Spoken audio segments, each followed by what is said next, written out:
Overseas اور state لیس ہندوستانیوں کے مسائل کے تجزیے کی پروجیکٹ پر کام کرنا تھا؟ او عرفان، واقعی، وہ کہا لگا کر ہنسی۔ تم بھی کیسے کیسے بھانت بھانت کے لوگوں کو کہاں کہاں سے پک اپ کر لیتی ہو، کمال ہے۔ عرفان کے لہجے میں کوئی طنز، کوئی تلخی نہیں تھی۔ وہ ایک بے تکلف ساتھی کی طرح بات کر رہا تھا جو حاسد، بدگمان، شکی، کمظرف عاشق نہیں تھا، بلکہ محض ایک پرانا دوست تھا۔ انسان کس طرح لہجہ بلہجہ مختلف ہوتا رہتا ہے۔ ارے بھائی، اپنے اس ہنومان کو فون تو کر دو کہ نہیں آ سکتی ہوں اس کے ڈنر پہ۔ ہنومان کون؟ وہی تمہارا راما سوامی اپا سوامی کون ہے؟ یہ واقعہ تھا کہ اس وقت تک وہ راما سوامی کو بالکل بھول چکی تھی۔ عرفان نے اسے کب کا واپس بلا لیا تھا۔ راما سوامی کی کمسنی، سیاسی ہم خیالی، تہذیبی یگانگت، ہر چیز اس کے دماغ سے کیلانیہ کے مندر ہی میں محو ہو گئی تھی۔ دنیا میں آدمی صرف ایک تھا، عرفان۔ عرفان، اول و آخر عرفان۔ پرسوں شام جب عرفان نے اس کی توہین کی تھی، وہ پھوٹ پھوٹ کر روتی رہی تھی۔ وہ خوفناک صبح جب اسے جیسوریا کے دفتر میں بیٹھنا پڑا تھا، وہ اجاڑ دوپہر جب اس نے راما سوامی کے ساتھ سگریٹوں کے دھوئیں سے بھرے قہوہ خانے میں سیلون کی سیاست پر باتیں کی تھیں، وہ سب یکسر اس کے ذہن سے محو ہو گیا۔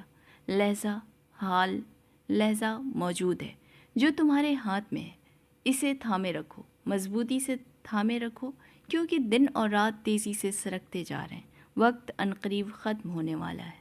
اس رات عرفان نے لٹل ہٹ سے لوٹتے ہوئے پہلی مرتبہ جمیل کا ذکر کیا۔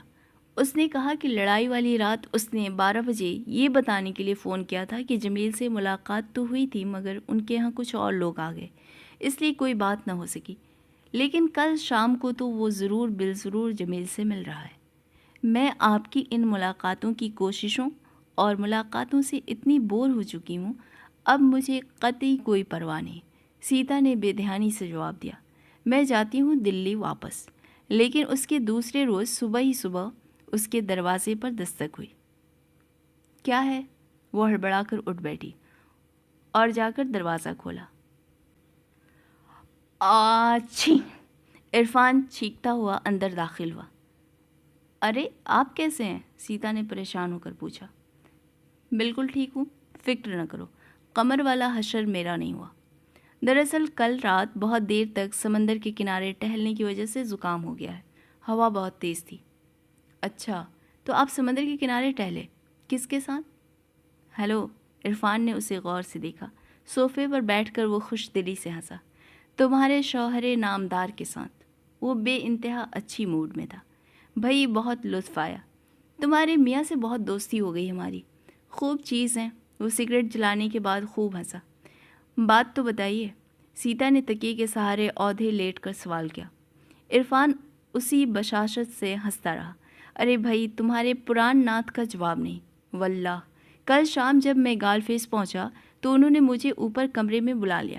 بھائی حسب معمول بہت سخت ڈرنک تھے، نہ سلام نہ دعا، چھوٹتے ہی انہوں نے مجھے پدماوت کا سنگدیپ کھنڈ سنانا شروع کر دیا۔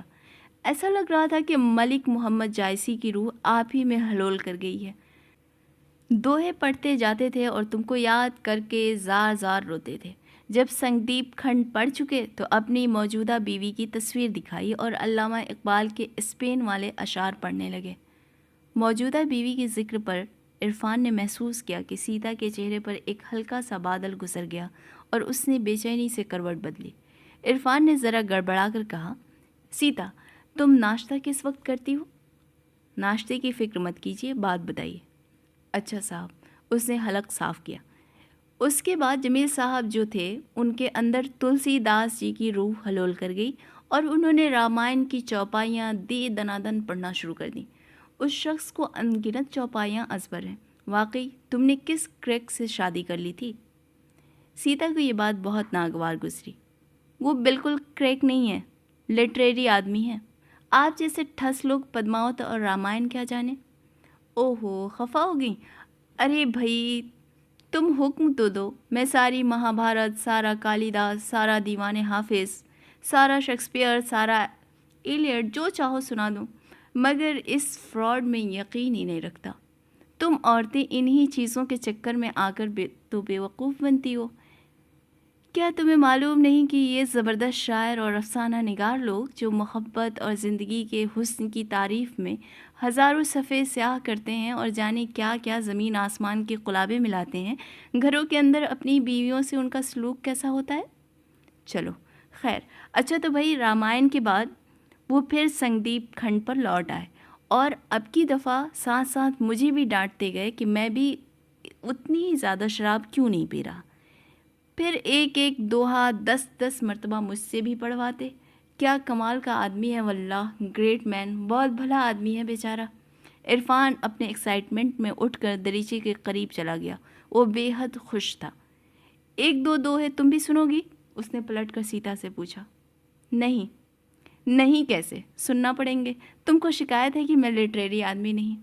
اس نے ٹہل کر حلق صاف کیا۔ کہتا ہے استاد کے سنگدیپ کتھا اب گاؤں، اوسو پدمن ہرن سناؤں؟ نہیں اجی، تمہارے اچھے بھی سنیں گے۔ جیسا تمہارے میاں نے میرا کونڈا شریف کیا ہے، میں تمہارا کونڈا شریف کیوں نہ کروں؟ لو سنو۔ بیچارے جمیل نے کس قدر رو رو کر سنایا۔ راگو جو سیتا سنگ لائی، راون ہرلی کون سدھ پائی، یہ سنسار سپن کر لیکھا، بچھڑ گئے جانو نہ دیکھا۔ ہائے ہائے، اور سنو۔ سنگدیپ جو نہ نبھاؤں، یہی تھانو سانکر سب ساہو۔ ہاں، اس کا کچھ اندازہ تو مجھے بھی ہے۔ سیتا کو بے ساختہ ہنسی آ گئی۔ وہ اپنے جوش میں ٹہلتا پھر دریچے کے پاس چلا گیا اور اس کے نچلے پٹ پر کونیا ٹیک دوہے پر دوہا سناتا رہا۔ وہ واقعی اس قدر خوش تھا جیسے کوئی بڑا مارکا سر کر کے آیا ہو۔ سیتا نے اسے آج تک اتنا خوش نہیں دیکھا تھا۔ اور سنو کیا کہہ گیا ہے ظالم۔ محمد جیون جل بھرن رہنت گھری کی ریت، گھری جو آئی جیون بھری ڈھری جنم کا بیت۔ آچھی، آپ پر بھی میرے پتی کی کریکیت کا اثر ہو گیا ہے، اس نے عاجز آ کر کہا۔ اب اصل بات کی طرف آئیے اور سن لو، پھر نہ کہنا ہمیں خبر نہ ہوئی۔ ارے ہائے ہائے، وہ اس کی سنی انسنی کر کے کہتا رہا۔ ہی کی جوت دیپ جو سوجھا، یہ جو دیپ اندھیرا بوجھا، جو پی ناہی استر وسا، جگ اچار کا کیجے بسا۔ کیا مطلب؟ سیتا نے دریافت کیا۔ کہتا ہے ملک محمد کے دل کی روشنی میں سنگدیپ نظر آیا اور اس تاریک دنیا میں بالکل اندھیرا تھا۔ جب محبوب ہی بس میں نہیں تو دنیا آباد ہو یا ویران۔ اور سنو، وہ اچک کر لکھنے کی میز پر بیٹھ گیا۔ چنگ پیم کی سن گگن ڈرائے، دھن برہن وہ دھن ہیا جنہیں یہ آگ سمائے۔ پھر اس نے سیتا کو اس دوہے کا مطلب سمجھانے کی ضرورت نہیں سمجھی اور منہ لٹکا کر خاموش ہو گیا۔ آپ بھی بڑے گنوان نکلے، سیتا نے کہا۔ اس نے جھک کر تسلیم کی۔ ارے تم کو کیا پتا، میں بڑا زبردست چھپا رستم ہوں۔ کیا سمجھتی ہو خالی تمہارے جمیل خاں استاد ہیں؟ آپ دیوانے ہیں بالکل۔ وہ کھلکھلا کر ہنسی۔ سیتا، جی۔ وہ اب یک بارگی بے حد سنجیدہ ہو کر غور سے اپنے جوتوں کو دیکھ رہا تھا۔ پھر اس نے اپنا اضطراب چھپانے کے لیے قلمدان میں رکھی ہوئی پینسلوں سے کھیلنا شروع کر دیا۔ سیتا، اس نے دوبارہ کہا۔ جی۔ جمیل نے کیا کہا؟ سیتا نے سانس روک کر پوچھا۔ جمیل کو میں نے ساری بات سمجھائی۔ آدھی رات کو جب میں ان کو سمندر کی ٹھنڈی ہوا کھلائی تو وہ سوبر ہو چکے تھے۔ میں نے ان سے کہا کہ تمہیں طلاق دے دیں، کیونکہ میں تم سے شادی کرنا چاہتا ہوں۔ سچویشن بے حد گھسی گھسائی پٹی پٹائی ہے نا، مگر تم پاکستان نہیں آؤ گی یا آ جاؤ گی؟ گھڑی کی ٹک ٹک تیز ہو گئی۔ باہر سمندر کا شور یکلخت بڑھ گیا۔ چند لمحوں کے کامل سکوت کے بعد سیتا نے کہا، آپ نے یہ کیسے فرض کر لیا کہ میرا فرض کرنا نہ کرنا قطعاً میرا اپنا فعل ہے، اور میں جہاں تک میرا خیال ہے اپنے فعل کا مختار ہوں۔ آپ میرے سوال کا جواب دیجیے۔ آپ یہاں سے تشریف لے جائیں۔ کہاں؟ کمرے سے باہر۔ چلا جاؤں گا، ایک دفعہ تم پہلے ہی نکال چکی ہو۔ ویسے یہ سمجھ لو کہ میں آدمی ہوں کافی ڈھیٹ۔ سنو، اگلے مہینے میں پیرس پہنچ رہا ہوں۔ تم ایک کام کرو، اس نے نروس ہو کر پھر پینسلوں سے کھیلنا شروع کر دیا۔